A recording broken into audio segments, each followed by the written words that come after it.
নবী আমার এত কষ্ট করেছেন উম্মতের জন্য, কালেমার দাওয়াত দিতে তায়েফে চলে যান। তায়েফবাসীরা নবীকে আমার এত কষ্ট দেয়, পাথর নিক্ষেপ করে, পাথরের আঘাতে নবীর মাথা ফেটে রক্ত ঝরতে থাকে, শরীর ক্ষত বিক্ষত হয়ে যায়।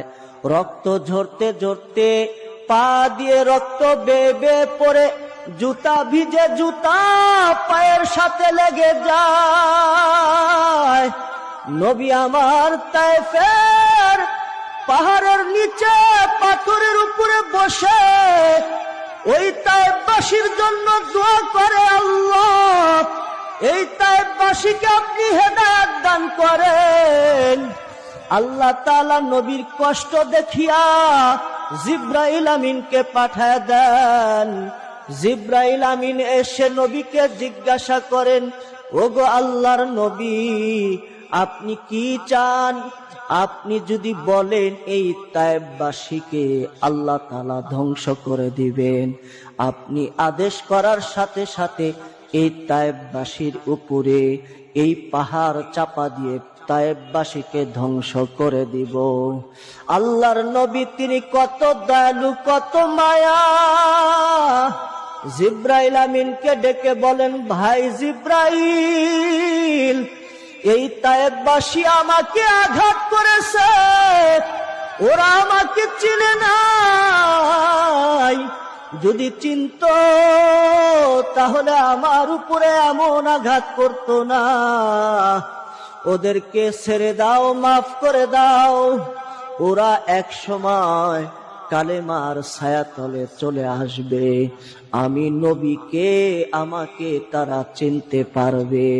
আজকে ওরা আমাকে চেনে না, না চেনার কারণে আজকে আমাকে আঘাত করতেছে।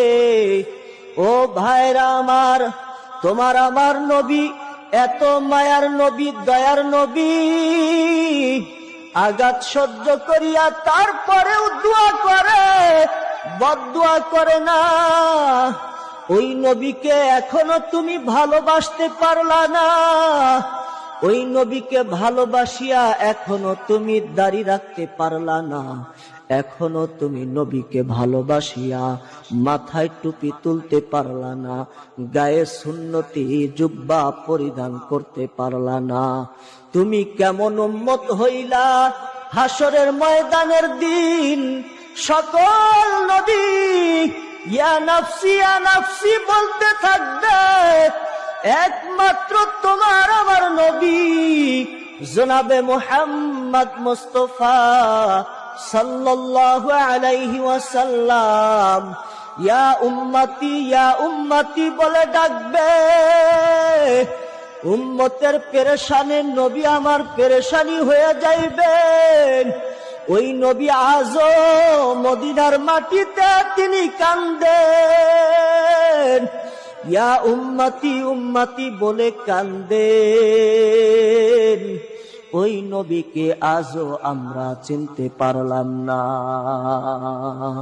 আমার মন কান্দে, নয়ন কান্দে, যাইতে সোনার মদিনায়। কেমনে যাব সেথায় নাই তো কোনো উপায়। আমার মন কান্দে, নয়ন কান্দে, যাইতে সোনার মদিনায়। কেমনে যাব সেথায় নাই তো কোনো উপায়। সালাম আমি করব তোমায়,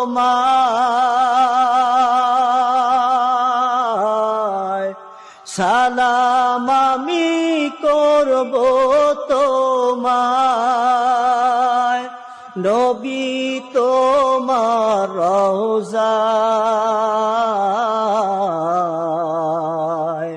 কেমনে যাব সেথায় নাই তো কোনো উপায়। পাখির মতো থাকতো যদি ডানা, মনের সুখে উইরা যাইতাম করি তোকে মানা। পাখির মতো থাকতো যদি ডানা, মনের সুখে উইরা যাইতাম করি তোকে মানা। মনের জ্বালা মিটে যাইতো,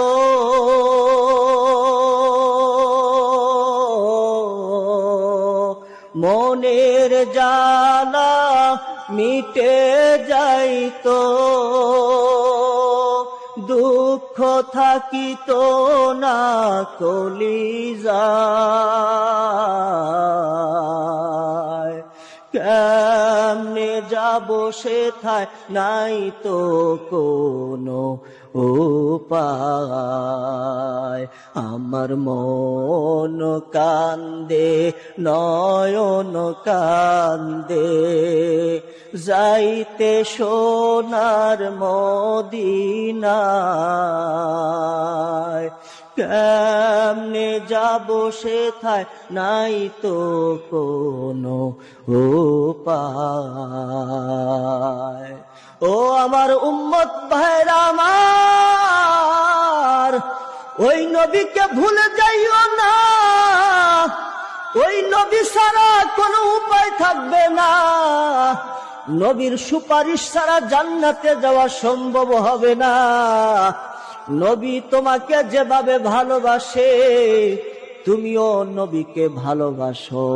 আল্লাহ তাআলা বলেন, কুল ইন কুনতুম তুহিব্বুনাল্লাহা ফাত্তাবিউনি ইউহিব্বুকুমুল্লাহ ওয়া ইয়াগফির লাকুম যুনুবাকুম আল্লাহু গফুরুর রহিম। আল্লাহ তাআলা নবীকে ডেকে বলেন, হে নবী আপনি বলে দেন, তোমরা যারা আমি আল্লাহকে ভালোবাসতে চাও, রাসূলকে তোমাকে যেন তারা অনুসরণ করে, তোমাকে যেন তারা অনুসরণ করে। যারা রাসূলকে অনুসরণ করবে তারা যেন আল্লাহকে ভালোবাসলো। আর রাসূলকে ভালোবাসা ছাড়া রাসূলকে অনুসরণ করা যায় না। অর্থাৎ রাসূলকে ভালোবাসিয়া রাসূলকে অনুসরণ করতে হবে। রাসূলকে অনুসরণ করার মাধ্যমে আল্লাহকে ভালোবাসতে হবে। যারা আল্লাহকে ভালোবাসতে পারবে আল্লাহ তাআলা বলেন তাদেরকে ক্ষমা করে দিবেন। তাদের গুনাহ খাতা ক্ষমা করিয়া আল্লাহ তাআলা তাদের জান্নাতের ফয়সালা করে দিবেন। হাদিস শরীফের ভিতরেও আল্লাহ রাসূল বলেন, যে ব্যক্তি আল্লাহ রাসূলকে ভালোবাসবে না, আল্লাহ রাসূলকে ভালোবাসা ছাড়া পরিপূর্ণ ঈমানদার হওয়া যায় না। قال النبي صلى الله عليه وسلم لا يؤمن أحدكم حتى أكون أحب إليه من والده وولده والناس أجمعين। আল্লাহ রাসূল বলেন, তোমাদের কেউ ততক্ষণ পর্যন্ত পরিপূর্ণ ঈমানদার হতে পারবে না যতক্ষণ পর্যন্ত নিজের সন্তানাদি পিতামাতা এমনকি দুনিয়ার সব কিছু থেকে আমি রাসূলকে বেশি ভালো না বাসতে পারবে ততক্ষণ পর্যন্ত পরিপূর্ণ ঈমানদার হতে পারবে না।